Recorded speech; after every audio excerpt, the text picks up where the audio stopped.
பாவம் செய்யாதவன் இவள் மீது முதலாவது கல் எடுத்து எறியட்டும் அப்படின்னு சொல்றாரு. ஜான் ஜபராஜை குறித்து கல்லறியல, ஜான் ஜபராஜ் மேல நம்ம கல்லறிய வச்சிரும்.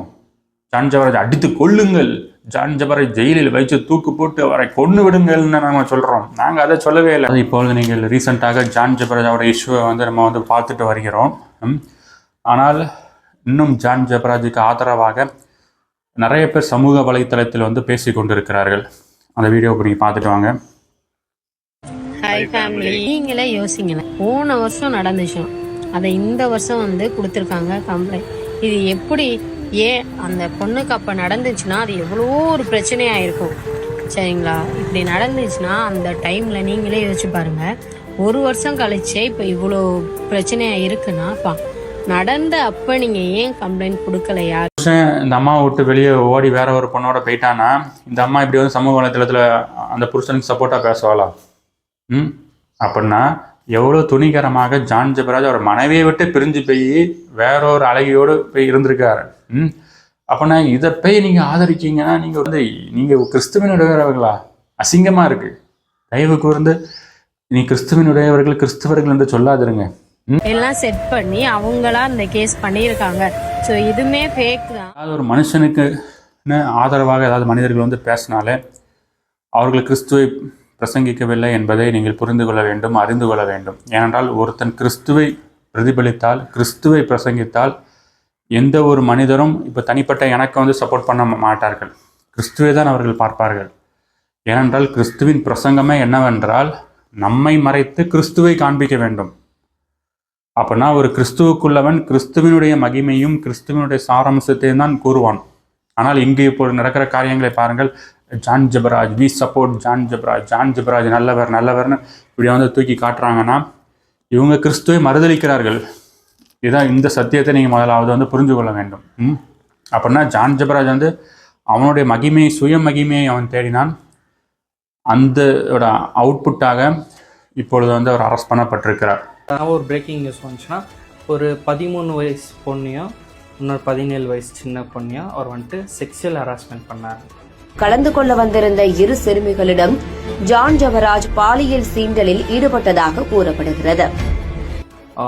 ஸோ இந்த செக்ஸ் டார்ச்சர் கொடுத்துக்கிறாருன்ட்டு ஒரு நியூஸ். அதில் அவருக்கு எஃப்ஐஆரோ போட்டுக்கிறாங்க தமிழ்நாட்டில். ஆஸ் அ பாஸ்டர் அவர் இந்த மாதிரிலாம் பண்ணிப்பாருன்னு நான் நம்பலை, நீங்களும் நம்ப மாட்டீங்க. ஸோ பார்த்துருப்பீங்க. இங்கே ஜான் ஜபராஜ் குற்றம் உண்மையிலே பண்ணலை, இதெல்லாம் ஃபேக் நியூஸ், இதெல்லாம் ஏமாற்றி அவரை தந்திரமாக ஜெயிலுக்குள் அடைத்து போட்டு விட்டார்கள் என்று இவர்கள் பேசுகிறார்கள். ஆனால் இப்போ உண்மையிலே அவர் சிறுமியில தப்பு பண்ணாரா தப்பு பண்ணலையாங்கிறது நமக்கு தெரியாது. அது அவருக்கும் கடவுளுக்கும் உரிய காரியம். நிறைய இது சோஷியல் மீடியாவில் வர்றதை நம்ம நம்ப முடியாது. ஆனால் அவர் பண்ணியிருக்கலாம், பண்ணாமல் இருக்கலாம்.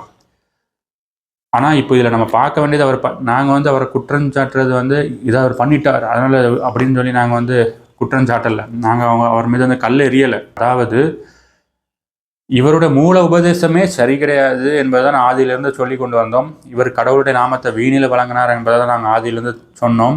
அதற்குரிய தண்டனையாக தான் கடவுள் இவரை இப்படிப்பட்ட நிலைமைக்கு கொண்டு வந்திருக்கிறார். எப்படி என்று கேட்பீர்கள். உங்களுக்கு தெரியும், கிட்டத்தட்ட 5 வருடங்களுக்கு முன்பதாக இவர் இங்கே தூத்துக்குடி, திருநெல்வேலி எனக்கே தெரியும். இங்கே பெரிய ஒரு ராஜா மாதிரி ஒரு இதில் இறங்குவாங்க. இறங்கிக்கிட்டு ஃபுல்லாக சொல்கிறது கள்ளத்தீர்க்க தரிசனம், மெஸ்மரிசம் தான். அந்த வீடியோவை கூட நீங்கள் பார்த்துட்டு வாங்க.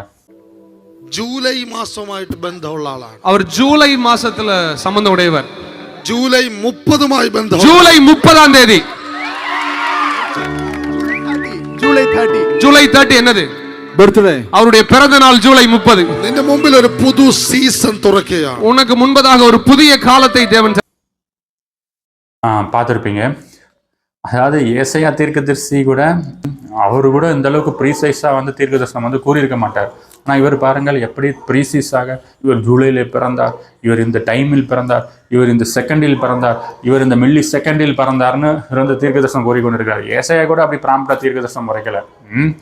அப்படின்னா இவர்கள் திட்டமும் தெளிவாக மெஸ்மரிசம் 5 வருடங்களுக்கு முன்பதாகவே தூத்துக்குடியிலும் திருநெல்வேலியிலும் பண்ணி கொண்டிருந்தார்கள். அந்த வீடியோவை பார்க்கும்போதே எனக்கு பரிசுத்தாவினர் என்ன உணர்த்தினார் என்றால், எப்படி ஜனங்களை இவர் ஏமாத்துகிறாருன்னு எனக்கு பார்த்தோன்னு நான் கண்டுபிடித்து அப்புறம் எப்படி இவங்க இன்னும் அரெஸ்ட் பண்ணாமல் இருக்காங்க, இப்படி துணிகரமாக மக்களை ஏமாத்துறாங்களே அப்படின்னு. இந்த ஜான் ஜெபராஜும் இந்த டிஜு தாமஸும் சேர்ந்து திருநெல்வேலியில் ஒரு பண்ணி கொண்டு இருந்தார்கள். நீங்களே அறிந்திருப்பீர்கள், அந்த வீடியோவும் பாருங்க.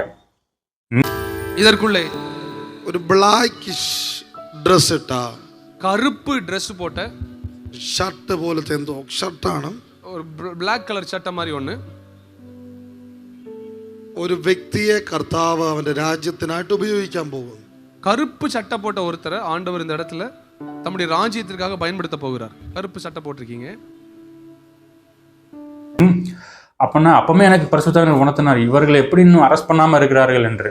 அதனுடைய அவுட்புட்டு தான் இப்போ அவங்க அரெஸ்ட் பண்ணப்பட்டிருக்கிறார்களே தவிர இவர்கள் சிறுமியிடம் பாலியல் பண்ணார்களா பண்ணலையா அதை குறித்து இப்போ மேட்ரு கிடையாது. ஏன்னால் வேத வசனம் என்ன கூறுகிறது என்றால், தேவனுடைய நாமத்தை வீணிலே வழங்குகிறவனை அவர் தண்டியாமல் விடார். அதற்குண்டான அவுட்புட் தான் இப்போ நடந்திருக்கு. எவ்வளவு துணிகரமாக அவர்கள் கடவுளை நாமத்தை ஒரு குற்ற உணர்ச்சி கூட இல்லாமல், என்னோட கர்த்தர் பேசினார், எனக்கு கர்த்தர் இதை சொன்னார், எனக்கு அதை கர்த்தர் சொன்னார், இவன் ஜூலையில் பிறந்தார், அது பிறந்தார், நீ கருப்பு சட்டையை போட்டிருக்க அப்படின்னு. அதனால் அதை முதலாவது விசுவாசிகளை நீங்கள் புரிந்து கொள்ளுங்கள். அப்படி புரிந்து கொள்ளும்போது நீங்கள் அறிந்து கொள்வீர்கள். ஏனென்றால் இந்த ஜான் ஜெபராஜை சப்போர்ட் பண்ணுகிறவர்களுக்கு சுத்தமாக ஒருத்தனுக்கு வேத வசனமே தெரியாது. அதனால் இப்படி சப்போர்ட் பண்ணுகிற நீங்கள் என்னுடைய கமெண்ட் செக்ஷனில் குற்றம் சுமத்தாதீங்க சொல்லுகிறவர் நீங்கள் தயவு கூர்ந்து என்னைக்காவது வேதத்தை கையில் எடுத்து வாசித்திருக்கீங்களா? நான் உங்களை நோக்கி கேட்கும் கேள்வி. தயவு கூர்ந்து எவன் பின்னாடியும் போகாதீங்க. ஆவிக்குரிய தகப்பன் பின்னாடி போனீங்கன்னா அந்த தகப்பன் உங்களை வஞ்சித்துருவான், உங்களை ஏமாத்திடுவான். வீட்டுக்குள்ளே எவனையும் விடாதீங்க. வேதத்தை உட்கார்ந்து நல்லா கடவுள்கிட்ட ஜெபம் பண்ணி வேதத்தை வாசிங்க. அப்பொழுது நீங்கள் புரிந்து கொள்வீர்கள். எல்லாவற்றையும் ஆராய்ந்து சோதித்து பார்த்து நலமானதை பிடித்து கொள்ளுங்கள். சோதித்து பார்க்க வேண்டும். ஆனால் இப்போ எங்கள் மீது இவர்கள் வைக்கின்ற குற்றச்சாட்டுகள் என்னன்னா, இவர்கள் அந்த விபச்சார ஸ்திரீயை கல்லெறிந்தார்கள், கல்லெறிந்து கொல்ல கடவர்கள்னு சொல்கிற பரிசேய கூட்டங்கள் தான் நீங்கள்னு சொல்லி எங்களை பார்த்து கையை காட்டுகிறார்கள். அது வேதத்தின் ரீதியாக தவறானது. ஏன்னா இவர்கள் வேதமே சுத்தமாக படிக்காத காரணத்தினால்தான் இப்படிப்பட்ட தப்பாக பேசுகிறார்கள். இப்போ அதை நம்ம ஆழமாக வேத வசனத்தின் ரீதியாக பார்ப்போம். எடுத்துக்கொள்ளுங்கள் வசனம் யோவான் 8 நம்ம 6 வாசிப்போம். அவர் மேல் குற்றம் சுமத்துவதற்கான காரணம் உண்டாகும் பொருட்டு அவரை சோதிக்கும்படி இப்படி சொன்னார்கள். இயேசுவோ குனிந்து விரலினால் தரையினால் எழுதினார். இப்போ இந்த வசனத்தை நம்ம லிட்டரலாக பார்க்கணும். அங்கே பரிசேயர்களும் அந்த சதுசேயர்களும் வருகிறவர்கள் இயேசு கிறிஸ்து எப்படியாவது குற்றஞ்சாட்டிடணுங்கிற அந்த நோக்கத்துடன் தான் வருகிறார்கள். அப்படின்னா இந்த திட்டமும் தெளிவாக நீங்கள் புரிந்து கொள்ளுங்க. அந்த பரிசேயர்களும் சதுசேயரும் இயேசு கிறிஸ்துவ விசுவாசிக்காதீங்க, இயேசு கிறிஸ்துவ நம்பாதவங்க, அவங்க தேவனுடைய பிள்ளைகள் கிடையாது. அந்த கோணத்தில் வருகிறத நிமித்தமாக தான் அவர் இந்த வசனத்தில் சொல்லுகிறார், உங்களில் பாவம் இல்லாதவன் இவள் மீது முதலாவது கல்லெறிய கடவன்னு சொல்றாரு. ஏன்னா அவர் சொல்றதுக்காக மேஜரான காரணம் என்னன்னா, அவங்க இயேசு கிறிஸ்துவ சோதிக்கணும்னு வராங்க. அதனாலதான் உன்கிட்ட பாவம் இல்லைன்னா நீ கல்லெறி. ஏன்னா இயேசு கிறிஸ்துவை விசுவாசிக்காத, இயேசுவே கிறிஸ்து, இயேசுவே அந்த ஒரே கடவுள்னு விசுவாசிக்காததான் மிகப்பெரிய பாவம். அவ்வளோ பெரிய பாவத்தை நீங்கள் வச்சுட்டு வந்தீங்களாடா, அந்த வச்சுட்டு வந்தீங்க நீங்கள் இவர மேலே கல்லெறின்னு சொல்கிறியடா. அதனால் நீங்கள் உங்கள்கிட்ட பாவம் இல்லாதவன் நீ கல்லெறி அப்படின்னு சொல்கிறாரு. அப்படின்னா அவன் தேவனுடைய பிள்ளையே கிடையாது. அதனால் இந்த வசனத்தை எடுத்து இந்த கான்டெக்ஸ்டோட ஒப்பிடக்கூடாது. ஏனென்றால் வேத வசனத்தில் தேவனுடைய பிள்ளைகளுக்கு கள்ள தீர்க்கதரிசிகளை எச்சரிக்கிறதுக்கு அதிகாரத்தை கடவுள் கொடுத்திருக்கிறார். அப்படின்னா யார் தேவனுடைய பிள்ளைகள்? இயேசு கிறிஸ்துவ அந்த ஒரே ஒரு கடவுள் என்று விசுவாசிக்கிறவர்கள் தான் தேவனுடைய பிள்ளைகள். அப்படின்னா இங்கே ஒருவேளை தேவனுடைய பிள்ளை இயேசு கிறிஸ்துட்ட வந்திருந்தானா அந்த விபச்சார ஸ்திரியை பார்த்து எப்படி சொல்லி இருந்திருப்பான் என்றால், இயேசு கிறிஸ்து அவர்களே தயவு கூர்ந்து இந்த பெண் விபச்சாரத்தில் மாட்டிக்கொண்டால் இவளை தயவு கூர்ந்து மன்னித்து விடுங்கள் அப்படின்னு தான் கூறியிருந்திருப்பான். இவர் மீது கல்லெறின்னு கூறியிருக்க மாட்டான். ஏன்னா இயேசு கிறிஸ்து மன்னிப்பு கொடுக்க தான் வந்திருக்கிறார். அப்படின்னா அவருடைய பிள்ளைகள் எப்படி கூறியிருப்பார்கள், இந்த விபச்சார ஸ்திரியை மன்னியுங்கள்னு கூறியிருப்பார்கள். அதை நீங்கள் உணர்ந்து கொள்ள வேண்டும். அது மட்டும் இல்லாமல் நாங்களும் இப்போ ஜான் ஜெபராஜை குறித்து கல்லறியலை, ஜான் ஜெபராஜ் மேலே நம்ம கல்லறிய வச்சுக்கிறோம். ஜான் ஜெபராஜ் அடித்து கொள்ளுங்கள், ஜான் ஜெபராஜ் ஜெயிலில் வைத்து தூக்கு போட்டு அவரை கொண்டு விடுங்கள்னு நம்ம சொல்கிறோம். நாங்கள் அதை சொல்லவே இல்லை. நாங்கள் தேவனுடைய பிள்ளையாக நாங்கள் கள்ள தீர்ச்சி அவரை குறித்து என்ன எச்சரிக்கிறோம் என்றால், தயவு கூர்ந்து ஐயா ஜான் ஜெபராஜ் அவர்களே, இனிமையாவது மனம் திரும்பி கிறிஸ்துவனிடத்தில் மன்னிப்பு கேட்டு வேத சத்தியத்துக்கு திரும்பி இந்த மெஸ்மரிசம், இந்த கள்ளத்தீர்க்க தரிசனம், செழிப்பின் உபதேசத்தை கொடுக்காதபடிக்கு இனிமே மனம் திரும்பி நீங்கள் வேதத்தை திரும்பி வேதத்துக்கு கடவுளோடு இருந்து உங்கள் குடும்பத்தை ஒழுங்காக போய் நடத்துங்கள் தான் நாங்கள் அவருக்கு கூறுகிறோம். கடவுள்கிட்ட போய் மன்னிப்பு கேளுங்கள் தான் நாங்கள் வந்து கூறுகிறோம். இது எப்படி கல்லறிவதற்கு சமமாகும்? ஆகையால் விசுவாசிகளை இவர்கள் தந்திர கூட்டங்கள், எங்களை பார்த்து கல்லறிகளால் சொல்ற கூட்டங்கள், இவங்க அத்தனை பேரும் அந்தி கிறிஸ்துவின் கூட்டங்கள், இவர்கள் அத்தனை பேரும் அசுத்தாவிகளின் கூட்டங்கள். உங்களுள் பாவம் செய்யாதவன் இவள் மீது முதலாவது கல் எடுத்து எறியட்டும் அப்படின்னு சொல்றாரு. கொஞ்ச நெஞ்சு ஆட்டமா போட்டா அதான் உனக்கு இந்த ப்ராப்ளம் அப்படின்னு சொல்லிட்டு பின்னாடி இந்த மாதிரி அசிங்கமான ஒரு கேவலமான வேலையை விட்டுருங்க. இது தேவையே கிடையாது. ஏன்னா எந்த விஷயத்துலயும் அவர் பிடிக்க முடியாதுன்னு தெரிஞ்சுதான் ஒரு பொண்ணை வச்சு பிடிச்சிருக்காங்க. அவரை பிடிக்கல அப்படின்னா நீங்க அவர்கிட்டயே போயிட்டு தைரியமா நின்று மோதி இருக்கணும். அதை விட்டுட்டு பின்னாடி நீங்க சதி திட்டங்கள் செஞ்சிருக்கீங்க. இது அவ்வளோ ரொம்ப ரொம்ப கேவலமா இருக்கு. நரி கூட்டத்தின் தந்திரமான திட்டம். கண்டிப்பா அடுத்த வீடியோ வரும். இவர்கள் தான் இந்த வேத பாரகரும் பரிசேயரும். ஏனென்றால் இவர்களுக்கு இயேசு கிறிஸ்தவர்கள் முதல்ல ஒழுங்காவே விசுவாசிக்கல. ஏன்னா இவங்க பாருங்க, இந்த ஜான் ஜெபராஜும் சரி, ஜான் ஜெபராஜுக்கு சப்போர்ட் பண்ணுகிறவரும் பாருங்க, இயேசு கிறிஸ்துவ நாமத்தை ஃபுல்லா வீணில தான் அவங்க வழங்கினாங்க. செழிப்பு, கள்ள தீர்க்க தரிசனம், அசிங்கமாக ட்ரெஸ்ஸை போட்டுக்கிட்டு ஆடிக்கிட்டு கூத்தாட்டம் போட்டு கொண்டு இருந்தது. இயேசு கிறிஸ்துவ மறுதளிக்கிற கூட்டங்கள் இவர்கள். இதெல்லாம் ஒரு பிசாசினுடைய ஸ்ட்ராட்டஜி. இப்படிப்பட்ட ஒரு வசனத்தை எடுத்து இவர்கள் கல்லறிகிறார்கள் என்று. அதாவது நாங்கள் கல்லெறியவில்லை, நீங்கள் தான் இயேசு கிறிஸ்துவின் மீது கல்லெறிந்து அவரை நாமத்தை வீணிலை வழங்கி சம்பாதித்து கொண்டிருந்தீர்கள். அதற்குண்டான அவுட்புட் தண்டனையை தான் அவர் உள்ளே போயிருக்கிறார். ஆகையால் தயவு கூர்ந்து ஒவ்வொன்றையும் கண்டெக்ஸ்டோட நம்ம படிக்க அழைக்கப்படுகிறோம். அப்படின்னா நாங்கள் கல்லெறியலை, அவர் மனம் திரும்பணும், அவரை கடவுள்கிட்ட மன்னிப்பு கேட்டு இவன் வீட்டில் உட்காந்து ஒழுங்காக சத்தியத்தை படிக்கட்டும், ஊழியத்துக்கு வரக்கூடாது என்பதை நாங்கள் கூறுகிறோம்.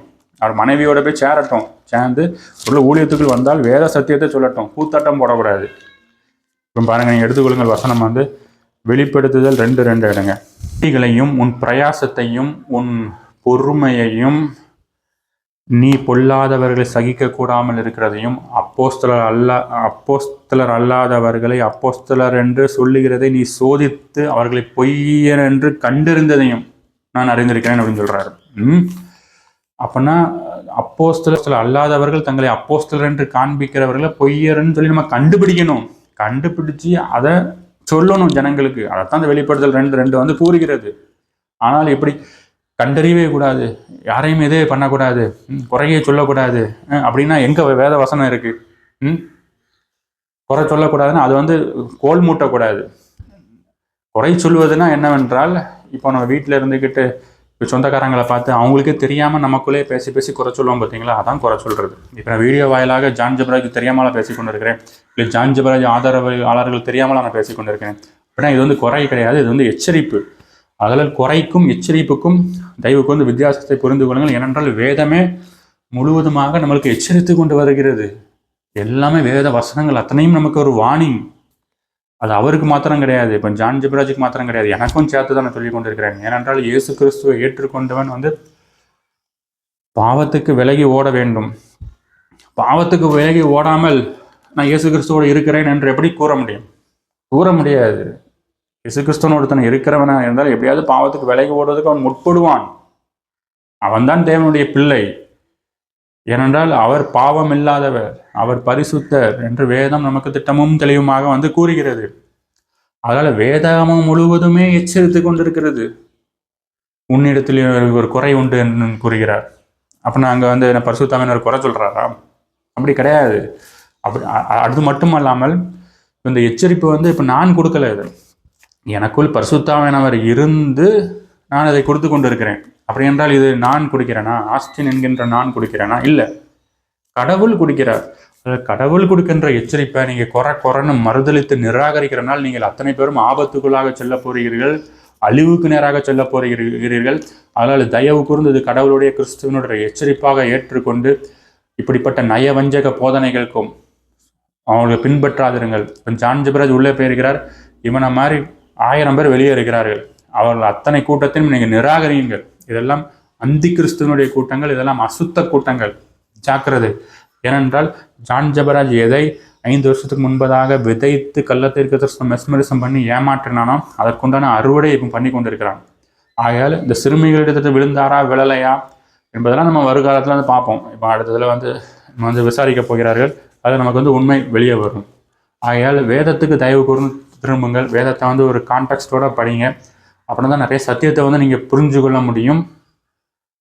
தயவு கூர்ந்து பிளண்டராக இப்படி ஒரு மனுஷனை பின்பற்றிட்டு வந்து செல்லாதீர்கள். ஏனென்றால் மனுஷனை பின்பற்றிவிட்டு நீங்கள் சென்று மனுஷனுக்காக புகழ்ந்து பாடிக்கொண்டு இப்போ பாருங்கள், அந்த சோஷியல் மீடியாவில் பாருங்கள், அவங்க மனுஷனை பற்றியே பேசிக்கிட்டு இருக்காங்க, ஜான் ஜெபராஜை பற்றியே. இதுக்காகவா கிறிஸ்து அம்மா உங்களை அழைத்தாரு? இதுக்காகவாம்மா உங்களை அழைத்தாரு? இயேசு கிறிஸ்துவை பற்றி பேச தான் உங்களுக்கு அழைத்திருக்காரு தவிர ஜான் ஜெபராஜ் என்ன அவனை பற்றி பேச அழைத்திருக்கிறார். இப்போ நானே பேசிக்கொண்டு இருக்கிறேன்.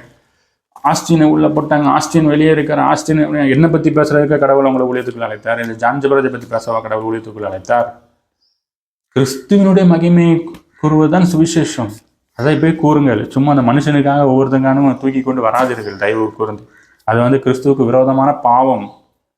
தயவு கூர்ந்து ஒவ்வொருத்தரும் மனம் திரும்புங்கள். நன்றி.